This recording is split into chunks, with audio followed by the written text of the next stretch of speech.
आज हम बाल विकास मनोविज्ञान का अध्ययन करेंगे जो सीटेट और टेट दोनों में आता है। अभी अभी सीटेट की परीक्षा समाप्त हुई है, टेट का आवेदन होने वाला है। बहुत से लोगों का पेपर अच्छा गया होगा और कुछ लोगों का सही नहीं गया होगा। चूँकि सीटेट में परसेंटेज कम होता है और आप जो है यूपी टेट की तैयारी बढ़िया से करिए। आज हम मनोविज्ञान में, बाल विकास मनोविज्ञान में हम आज यह जानेंगे अधिगम क्या होता है, अधिगम का अर्थ क्या है। अधिगम का अर्थ है सीखना, ज्ञान प्राप्त करना, अनुभव से बदलाव लाना।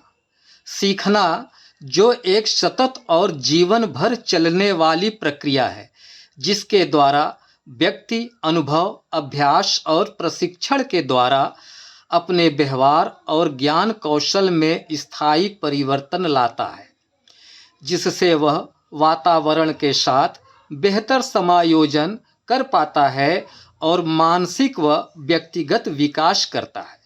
यह केवल किताबी ज्ञान तक सीमित नहीं है, बल्कि इसमें नई अवधारणाओं, क्षमताओं और दृष्टिकोण को प्राप्त करना शामिल है। हम पुनः फिर से पढ़ते हैं, दूसरे शब्दों में जानते हैं।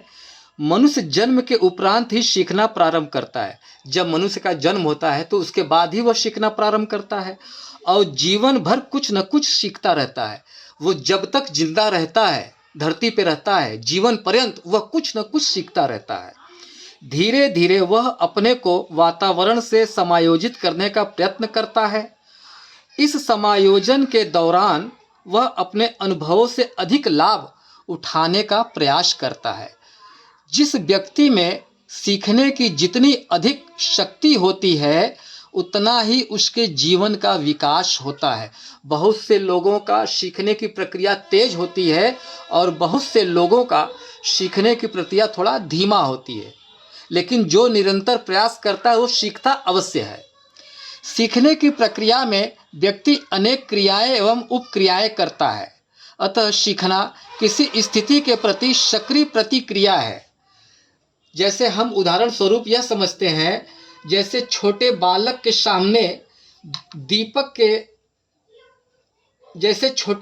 के सामने जलता दीपक ले जाने पर वह दीपक के लौ को पकड़ने का प्रयास करता। उसको यह नहीं पता होता है कि हम जल जाएंगे इससे। इस प्रयास में उसका हाथ जलने लगता है। जब वो लौ को पकड़ना चालू करता है तो इस प्रयास में उसका हाथ जलने लगता है। वह हाथ को पीछे खींच लेता है। जब कभी उसके सामने दीपक लाया जाता है तो वह अपने पूर्व अनुभव के आधार पर लौ पकड़ने के लिए हाथ नहीं बढ़ाता। वो जानता है कि अगर हम हाथ बढ़ाएंगे, इसको पकड़ेंगे तो हमारा हाथ जल जाएगा, उससे दूर हो जाता है। इसी विचार को स्थिति के प्रति प्रक्रिया करना कहते हैं। दूसरे शब्दों में हम कह सकते हैं कि अनुभव के आधार पर बालक के स्वाभाविक व्यवहार में परिवर्तन हो जाता है। यही अधिगम है। हमें ज्ञान प्राप्त करना, सीखना, अधिगम का अर्थ सीखना हमने आपको बताया। और आगे हम फिर दूसरी वीडियो लेकर के आएंगे। अगर हमारी वीडियो अच्छा लगे तो इसको शेयर ज़रूर करिएगा और सब्सक्राइब, लाइक भी करिएगा। और अगर कहीं कोई दिक्कत है तो कमेंट करके अवश्य बताइएगा। धन्यवाद।